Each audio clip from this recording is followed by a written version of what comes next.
When I take a bus to college every day, looking out the city through windows over the past decade, I see that every single new building follows the same glass pattern. Glass has become so common because it can absorb, transmit light, glass walls help increase the floor area, and it's about the desire to have complete connection between interior and exterior environments. I want to make clear that this is a personal opinion, and the question for you guys will be at the end of a video. Over the years, we saw that all architectural styles can create beautiful structures, but as well the ugly ones, that I find more often in today's neo-futuristic architecture rather than in Victorian style. It can be that new skyscrapers just don't match with ones constructed before 21st century.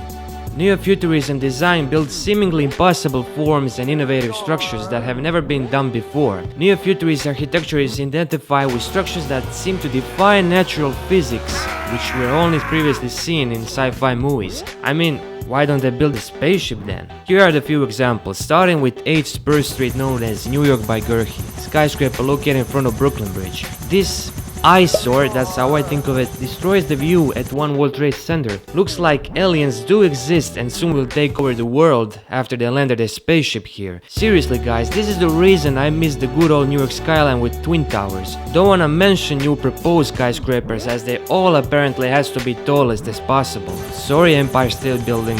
Not so long ago, Lower Manhattan had the Twin Towers and Midtown Manhattan has the Empire State Building, but today it seems like the whole city is becoming a mess, like some kid was playing with freaking Legos. Apparently, a lot of these structures are part of Billionaire's Row. That explains how New York City home prices nearly doubled in the past decade. Of course, cities shouldn't look downgraded and stuck in the past. Usually, many buildings that I consider beautiful had to be sacrificed in order to secure the space for new projects. Singer Building was raised between 67 and 69 to make way for One Liberty Plaza.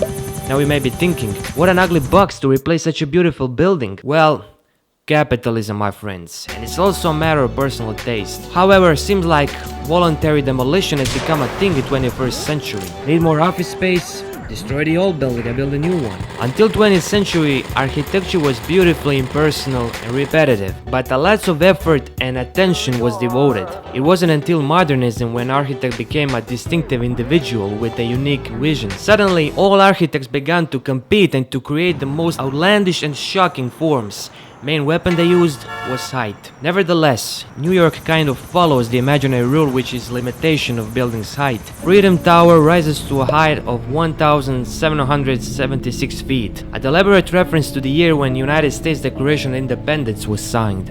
Now you might realize that there hasn't been any higher skyscraper constructed than Freedom Tower. The reason is, according to this one article, public outcry. The foregoing suggests that megatall skyscrapers probably won't see the day of light in Manhattan, and I think that's good because it would feel totally unnecessary since we already have iconic Empire State Building and One Trade Center, two skyscrapers that still kind of stand out from the background. Speaking of being different and original, interesting fact not many of you may know is that there is almost totally identical skyscraper as One World Trade Center called Northeast Asia Tower in South Korea. This didn't happen with twin towers, they were unique and original, and as a result called ugly by the public. That might be the reason people more often have started to accept glassy skyscrapers, because there's many of them and they all look alike. However, what bothers many people is that this sense of alien culture.